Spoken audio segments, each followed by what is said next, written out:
everyone, and thank you for choosing Alternatives, the Access television program that provides a local forum for talent to express thoughts, issues, and the emotions that surround our lives.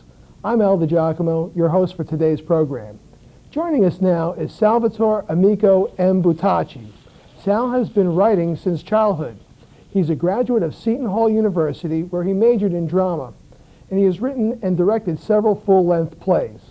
He's an English teacher at Thomas Jefferson Middle School in Garfield, as well as an adjunct professor at Bergen Community College, where he teaches writing courses. Most recently, he wrote a collection of poems called Promising the Moon, as well as A Family of Sicilians, Stories and Poems. His poems have also appeared in publications in Italy, Canada, and India, as well as the United States. Sal has won numerous writing awards, and in March, his poem Love Fall in both English and Italian won first honorable mention in a poetry contest in Italy. Sal is also a founding member of the Saturday Afternoon Poets, a poetry group that reaches out to local libraries and coffee houses to expose people to the poetic words and emotions of life. Sal, thank you for being here and to talk about A Family of Sicilians. It's my pleasure to be here. What are some of the reasons that you lecture on your Sicilian heritage? Well, I guess first of all, I'm proud of it. I have always been that way since I was a little boy, hearing stories, from my parents. My mother was born in New York City, but she might have been 3 months old when they brought her back to Sicily. My father was born there. In fact, the town they were born in is Acquaviva Platini, in the middle of Sicily, in the mountains. Rather interesting little village. Paese, they call it, un paese, little village. And I like to share with people. I like to let them know how I was brought up and how we were able to be both Sicilian and at the same time American. And I guess we have this paradigm with lots of other nationalities here in America. Oh, sure, but sure. Today we're concentrating on Siciliano. Yes, of course, but I take this opportunity to tell everyone out there, I'm proud to be Sicilian, but Sicilian American, and I hope that everybody out there is proud to be whatever American they are. Sure. Because it's the melting pot. We should be proud of that. Diversity is so important. So being from Williamsburg, Brooklyn, what was it like growing up as a Sicilian in the early days? Well, I was brought up in Brooklyn, I would say the late 40s. I was still a young boy, 8, 9, 10. And all of my friends were not Sicilian and not just Sicilian. We had Irish in the neighborhood, we had African Americans, we had Hispanics, a heavy concentration of Hasidic Jews, but everybody seemed to get along.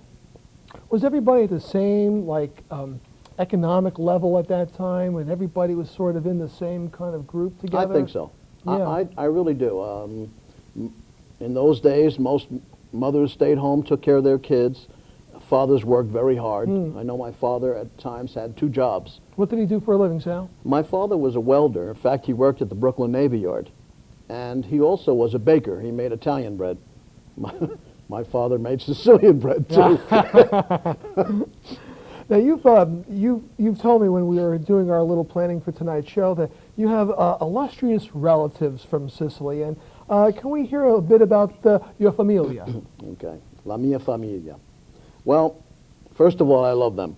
Not only the ones that are here, but the ones that go back, and I was able to trace my tree, my genealogical family tree, to about 1660.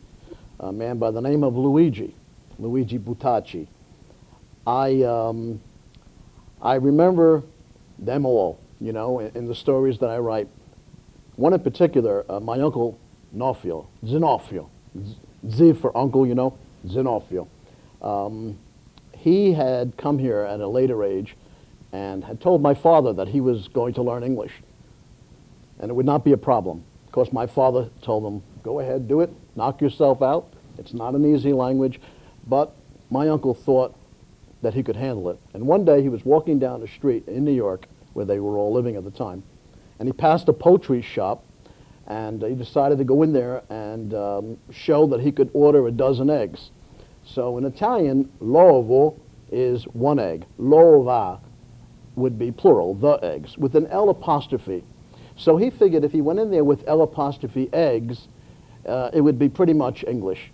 So he went in there and he asked for una dozzina legs. So the man ripped him apart. He was pounding his leg and he was laughing at him, showing him chicken legs, the works. And he got so angry, my Uncle Nofio, that he never spoke, really, beyond that's okay for the rest of his life. He just never got into learning English.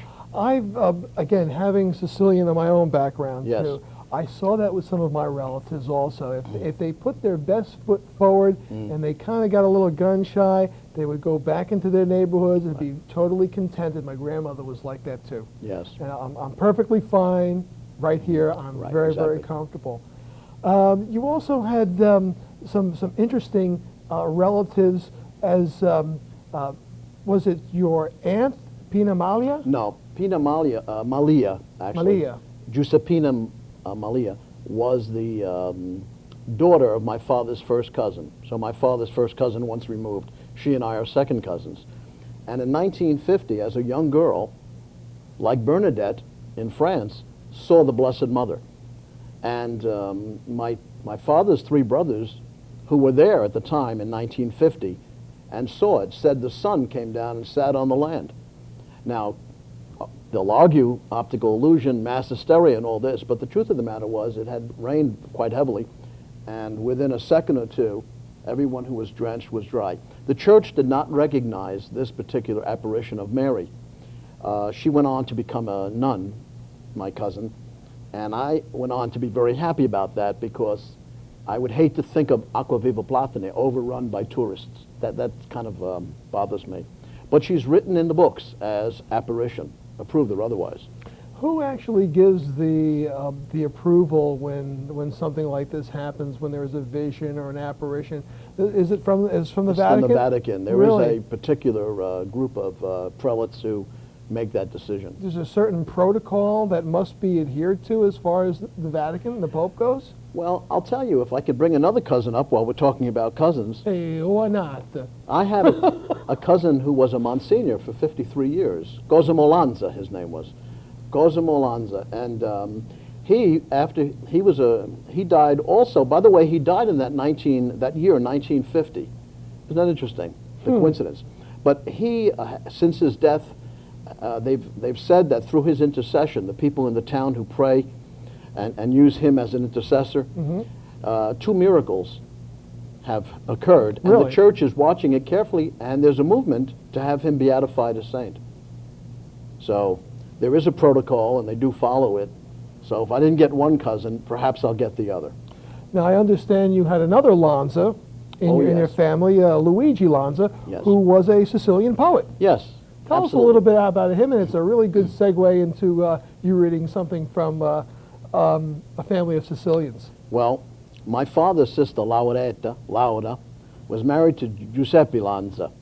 And in fact, they lived on Jewel Street in Garfield. I know where Jewel Street is. And Beningo. Beningo style. that's right, same area, exactly. Okay. Well, my Aunt Laura's father-in-law, that's Giuseppe's father, was Luigi Lanza.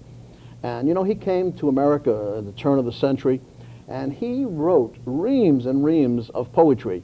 And the odd thing about it is Sicilian is not really a written language. I know that sounds kind of strange. It's No, more an oral language. Because it's an agrarian island. My grandparents were olive pickers. Right. What did they need a college education for to Right. pick olives? Of course, let's remember, though, that Sicilian is its own language. It's not a dialect. It definitely is not a dialect. In fact, Dante himself, when Dante read, he said, the poem lives when it's spoken in Sicilian. And that was Dante from up north in the Tuscanian area. But anyway, Luigi Lanza wrote poetry. And he died years ago, maybe in the 60s, and left very little of his work in writing. My father always called him Zia Luigi, la poeta. And that's what he was. He was a poet. Well, let's maybe hear something from a family of Sicilians, which is out of print. It's out of print right now. It's sold pretty well on Amazon Books and Barnes & Noble. And one of these days, when I can afford to, I'm going to reprint because there was a demand for it. This particular poem is called These Words.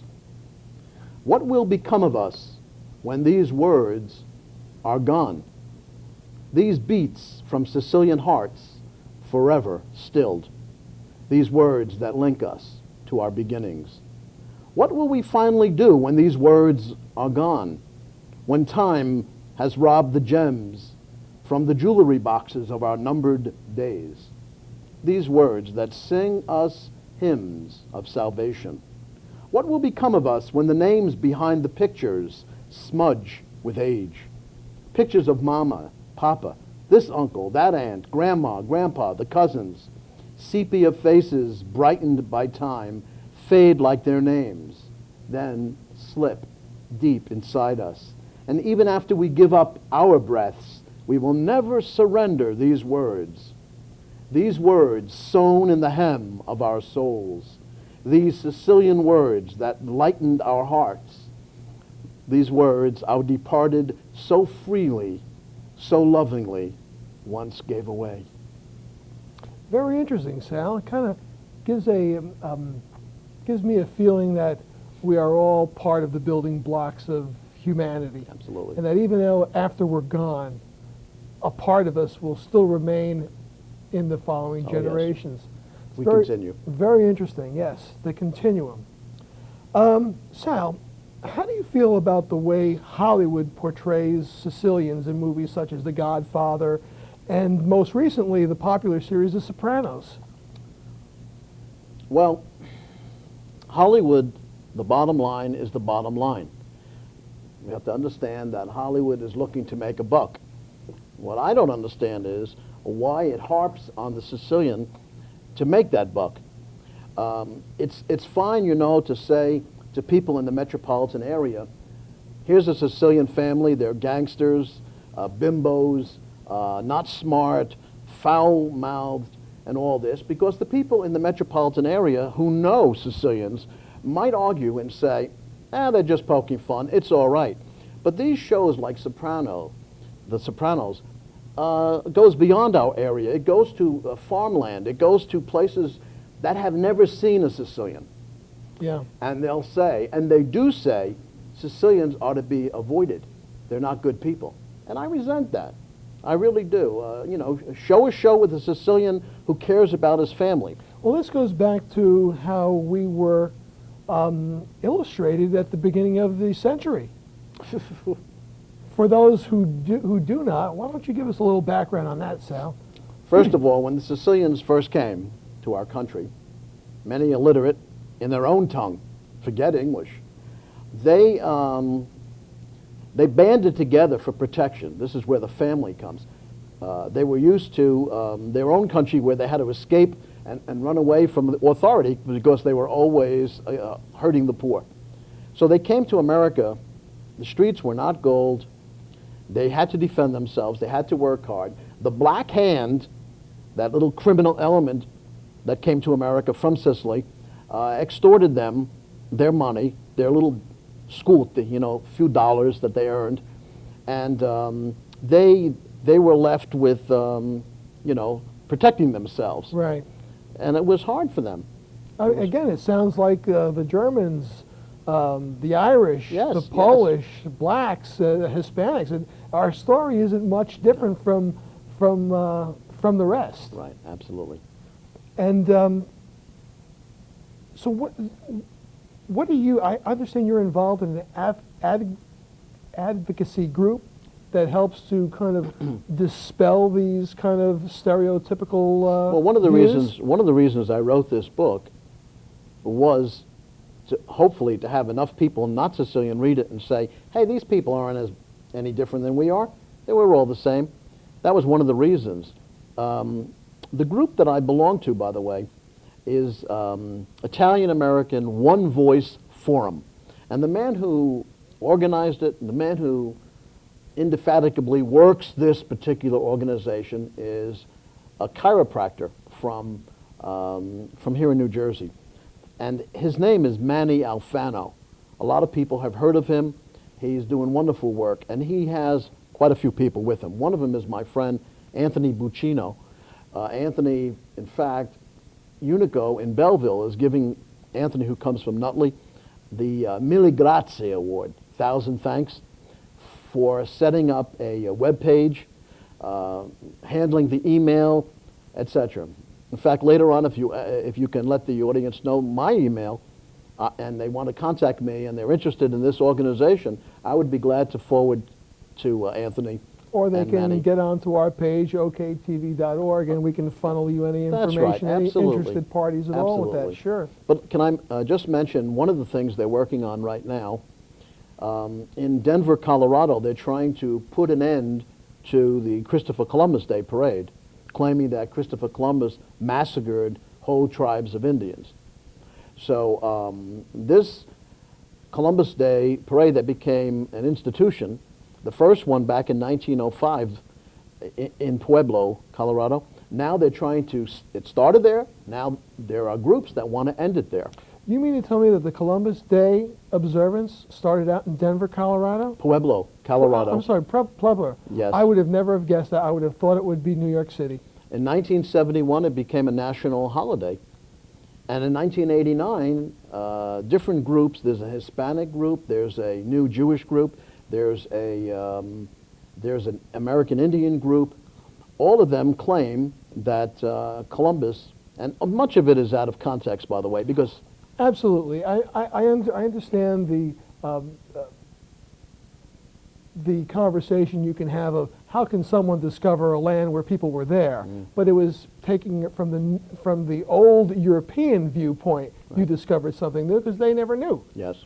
And I can also see where diseases are brought over to a new world. Right. If we ever are visited by aliens, they could bring something down to us and wipe us all out the same way. But to actually try to discredit, now any explorer, you have lots of things that are underneath the rug here. Right. And every nationality has something that they're not so really proud about. Of course. But I don't think how they're going to bring us together. And I think my point is as we're going into this new millennium that we're in now, officially, right, is that these are some of the things that I personally believe that they would like to see go down the memory hole, is to stop certain memories for being observed. Right. And I think the Columbus Day is probably one of them. Yeah. What are your thoughts on that, Sal? Well, my thoughts are these. Colorado has mines, and Sicilians worked those mines, and they were the bottom of the barrel. So they're not important people. And the Italians there, the same. They worked the ground. They were the peasants of the state. Why give these people so much importance by honoring the man who came from their roots, came from Genoa? Yes, he worked for the Spanish government, but he was an Italian. And it just seems that they feel that he doesn't deserve it.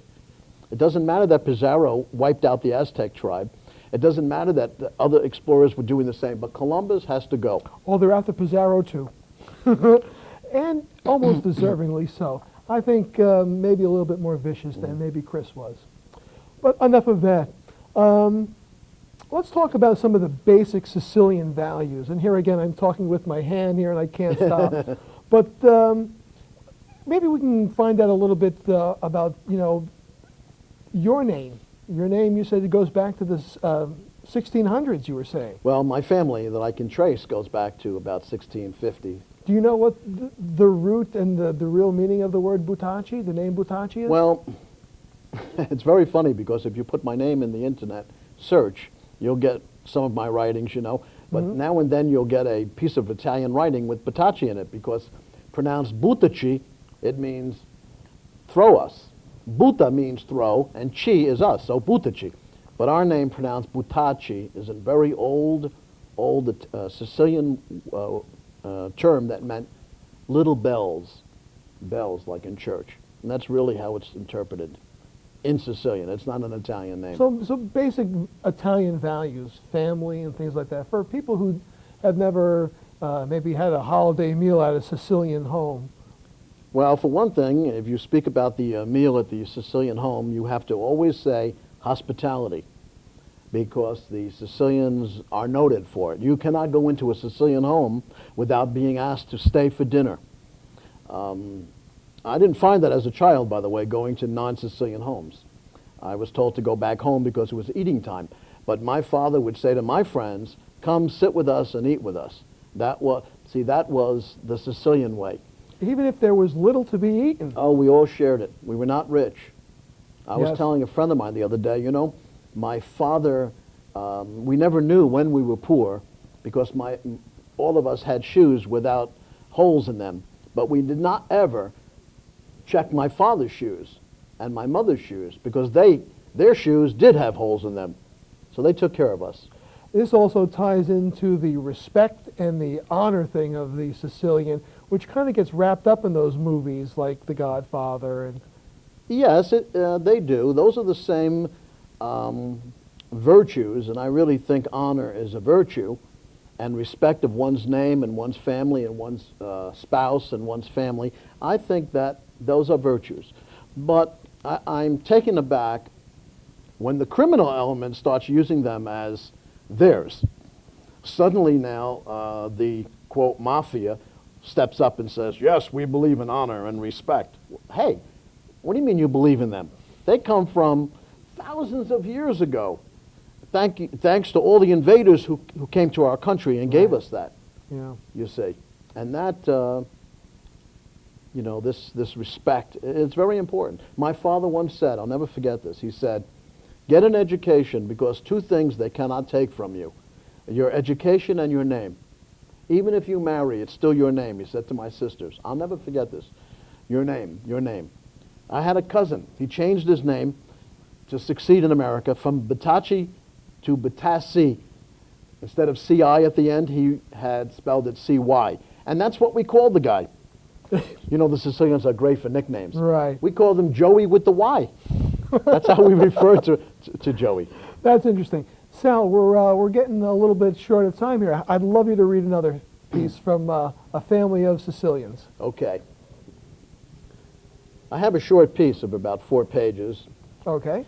and it's called Ide Benede, which means round trip. Okay, this will be about 2 minutes or so? Sure. Great. To travel by bus from Acquaviva Platini, the small Sicilian mountain village of my parents, to the province seat of Caltanissetta requires 2.5 hours. The first time I made that trip was back in November 1965, after being in Sicily for only a month. I knew next to nothing of Sicilian or Italian, tried to get by with some simple sign language I hoped would be understood, and I smiled a lot to show relatives I was happy despite my inability to converse with them. Most of my time I spent visiting relatives' homes. One morning I got up early, walked 4 blocks down Via Vittorio Emanuele, and waited by the post office for the bus to Caltanissetta, where Zenofio Pidonzo, the same character I just mentioned, his brother Giovanni, lived with his wife and 3 kids, as well as my first cousin Toto Amico, his wife and daughters. Finally, the blue bus arrived as Z Chichu, my mother's brother, predicted, 15 minutes late. I boarded, found an empty seat, and waited for the ticket conductor. The first time I had seen Pepe Rice that year in Acquaviva, I rode the blue bus quite frequently, and as I learned to speak the language later on, he and I got to be friends. Now, Pepe Rice, by the way, got his name, no doubt, from Punta Rice, which is the airport in Palermo. In the old days, before he was the ticket conductor on the blue Caltanissetta bus, he was the ticket conductor on the blue Palermo bus. He was a short, dark-complexioned man with wavy hair that looked as if it had been painted pitch black, then, finding it too dark, tried to cover it with streaks of snow white. He had few teeth, despite 40-something years, and whenever he spoke, the words whistled out of his mouth in one of the loudest, deepest voices I'd ever heard. "Una vai," Where are you going? Caltanissetta, he said. Ida Benita, round trip? No, Caltanissetta. Ida Benita? No, Caltanissetta. And this went on for a long while. So we can Sal, stop it right there. that was wonderful. And with that, we're almost out of time for our program today. Poet, teacher, lecturer, and all-around great Sicilian, Salvatore Amico M. Buttacci has been our guest. Sal, I'd like to invite you to come back and do another show with us. I'd love it. Great. And my thanks to the OK TV Access crew, and of course to all of you, our viewers at home, for watching Alternatives. And for those wanting to find out more about OK TV and what we do, please log on to our website at www.oktv.org for contacts and current information. Until our next time together, I'm Al DiGiacomo.